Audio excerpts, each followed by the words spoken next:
So, we are going to kick off the top of today's show with some updates from Ferguson, Missouri, where, of course, unarmed teenager Michael Brown was killed by the police. There's a lot of news to get to. We're going to get to the big stuff, and then we're going to get to a few stories that haven't gotten, a few stories about Ferguson that haven't gotten a ton of coverage. So, on Monday, results from an independent autopsy initiated by Michael Brown's family were in fact released. The autopsy found that Brown had been shot at least 6 times, perhaps more. He was shot in the front with shots to the arm and the chest, and then there were 2 shots to the head.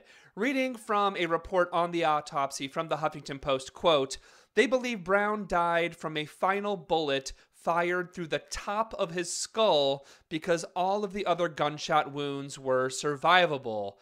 The information is largely consistent with eyewitness accounts of Brown's fatal encounter with police earlier this month. A friend who was with Brown at the time said the teen, who was unarmed, had his hands in the air and was trying to surrender. At a height of 6'4", Brown's head would have been facing downward when the final bullet entered his head." End quote. Horrific stuff. Really, really horrific stuff. I mean, it's not something that we should be surprised about. I mean, this is what we heard was going on, but it looks like the autopsy is confirming it. There'll be another one coming out. There's going to be a federal one and a local one here. But horrible stuff. Let's move on to another update from Ferguson. As I'm sure you've seen, there has been massive police violence in Ferguson. Surprise, surprise. Peaceful protesters were, including kids and children, have been tear gassed. They've been shot by rubber bullets. There's a really sad video of a little 7-year-old or 8-year-old getting shot with tear gas canister. Just horrific. Many of them were shot with tear gas while standing in their own yards, on their own property. Ridiculous stuff. We have countless reports of reporters being arrested and tear gassed. The Washington Post had a reporter arrested. Huffington Post had a reporter arrested inside a McDonald's.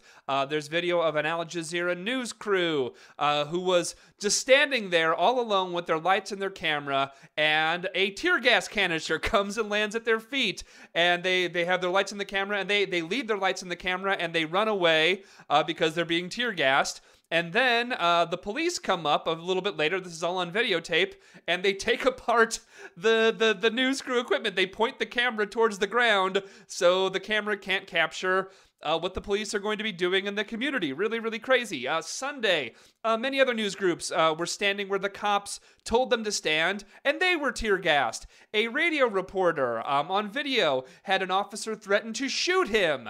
MSNBC's Chris Hayes and other journalists were threatened with mace.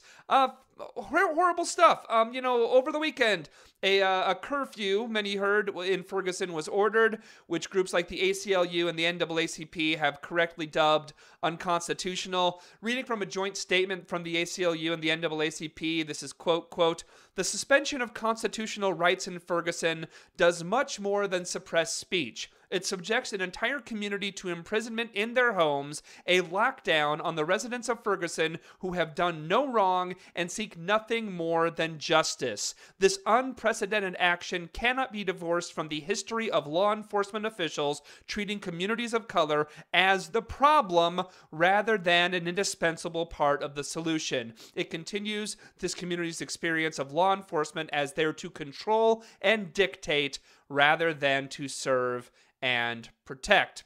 End quote. He goes on to mention that a good deal of the police violence and intimidation actually happened before the curfew actually went into effect. Things are so bad in Ferguson that the Amnesty, the human rights group Amnesty International, is now officially monitoring the situation in Ferguson. You heard me correctly.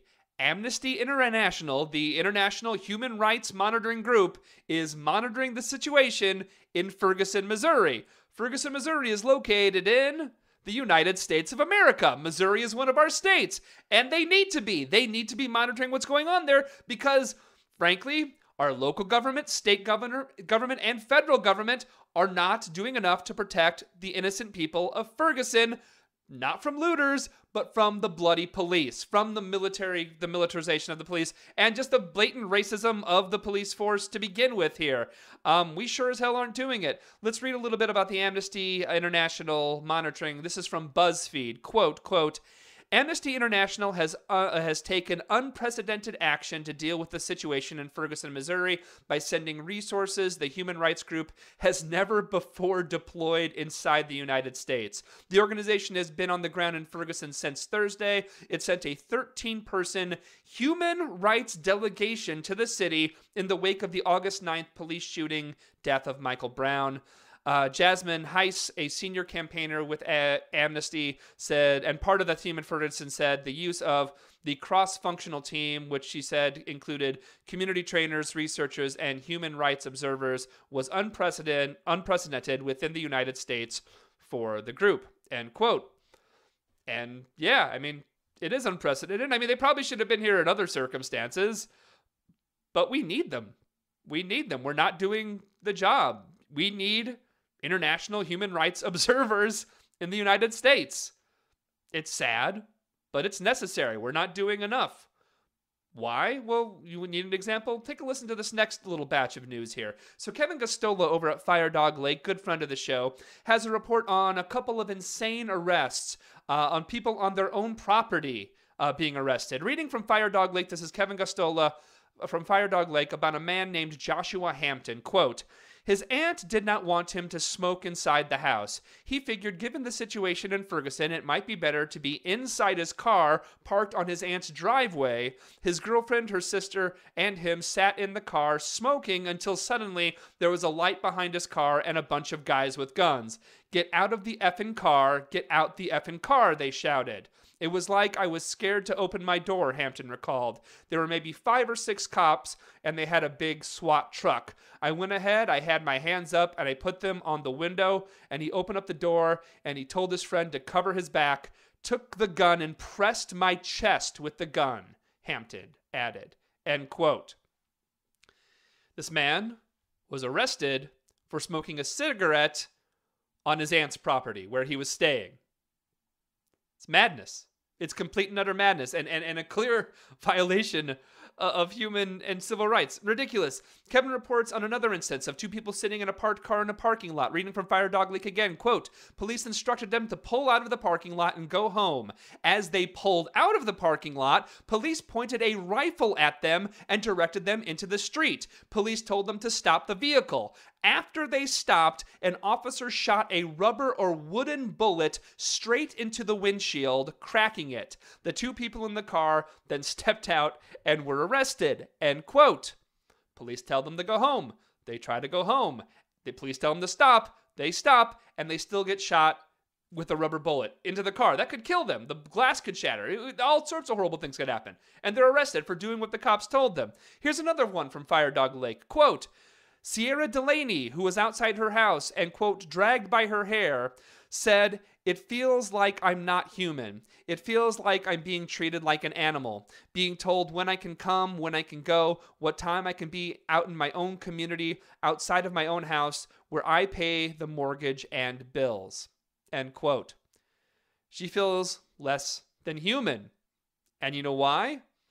Because the police are treating her and other people of color as less than human.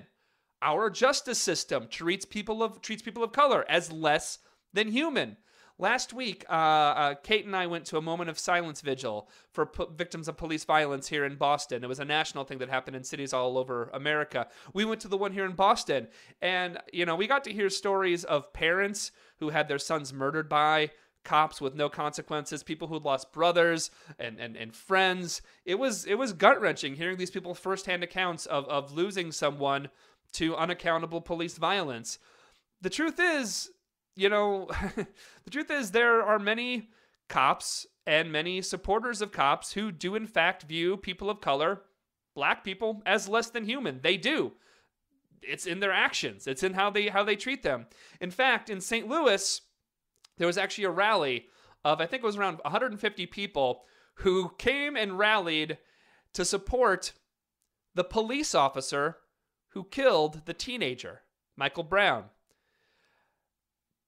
they did it. They came out to support this cop who killed this kid.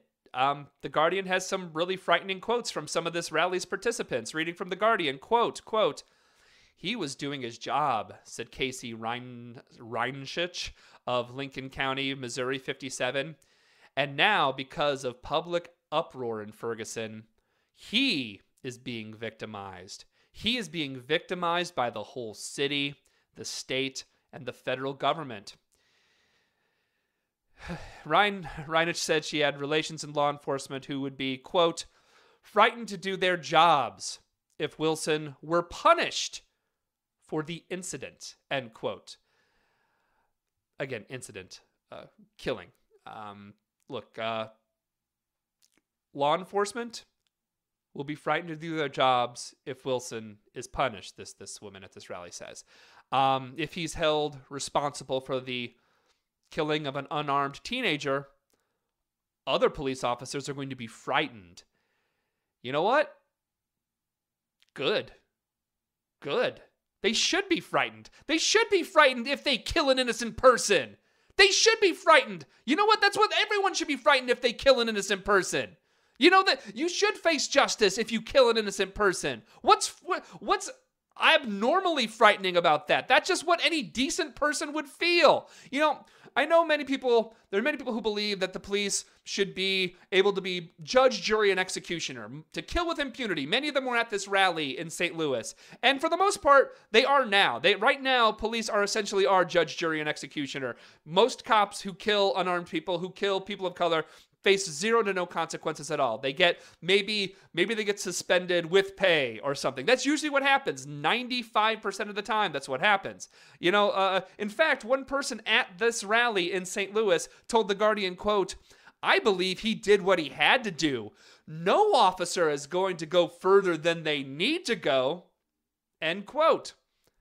And there you go. Judge, jury, executioner. And a lot of people believe that about the police in America. A lot of people do. A lot of people think the police should be above the law. A lot of people think the police are the law. The police they're not supposed to be the law. They're supposed to be the enforcers of the law. But it doesn't mean that they're above the law. But there are so many people out in this country who think that every cop can do whatever they want to whomever they want, and they're fine with that, as long as they're mostly doing it to black and brown people. Really, that's the asterisk, the undertone of that. Don't do it to us white people, just do it to black and brown people. I mean, seriously, you know, don't we want everyone to be, I don't know, somewhat frightened of the consequences if they murder somebody? Isn't that the whole point of having laws, that there's supposed to be some consequences if you do something unspeakable, like murdering a teenager? You know who's frightened today?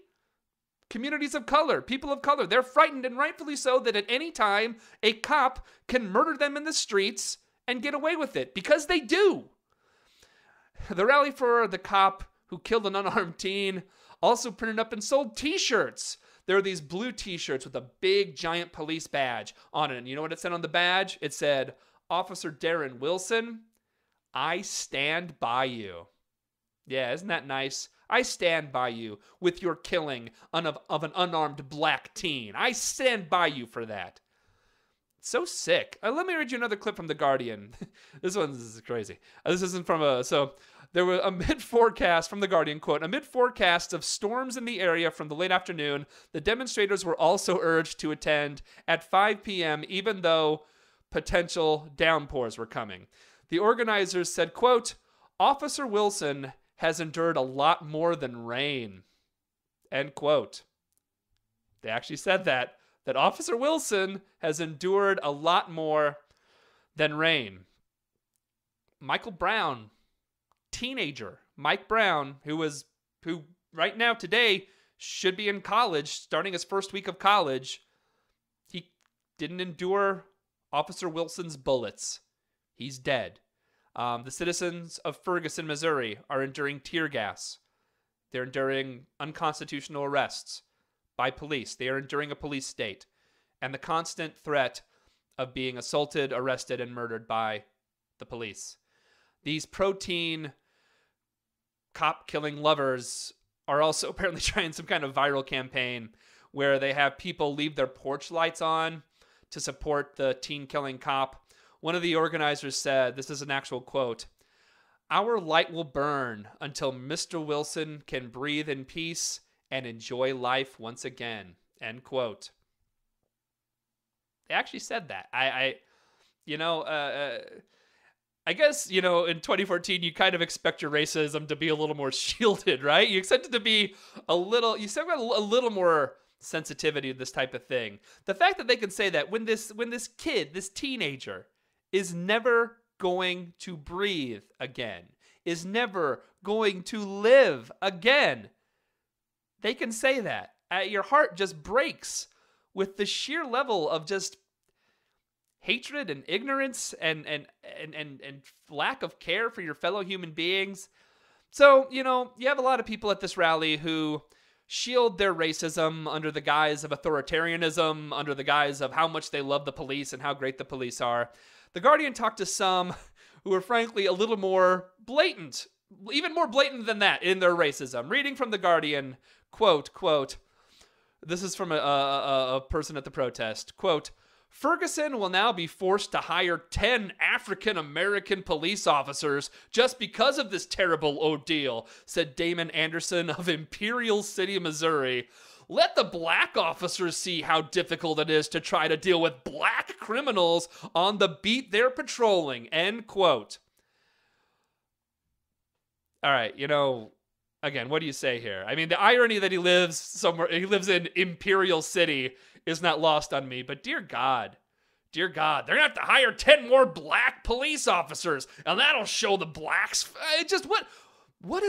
How can these people exist in 2014? I mean, they do, and I understand that the system is racism, right? But still, there's another one. This was actually a guy that the Huffington Post interviewed. They actually have this guy on video. This guy is named John Newshaw. He's a retired St. Louis County police officer. And his racism is as clear as day. He told the Huffington Post, quote, "This sounds wrong, but I don't think the black community understands the system. Again, there's a process. They're screaming about, why isn't Wilson arrested? Why isn't he in jail? Well, without the investigation being done, you can't go and apply for a warrant. They're going to keep pushing the envelope. There's no reason to stop. It's as simple as training your dog. If you don't tell them to stop biting, guess what? He's going to continue to bite," end quote.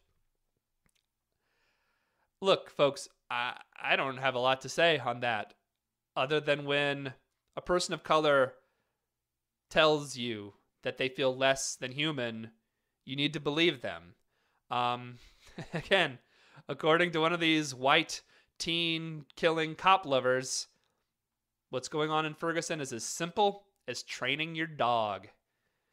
The problem here, look, militarization of the police is big, and it's something we need to deal with. But the big problem here is racism. Individual racism, systemic racism. It's racism. And look, most racists aren't as blatant as these few goobers down in Missouri. We'll be right back.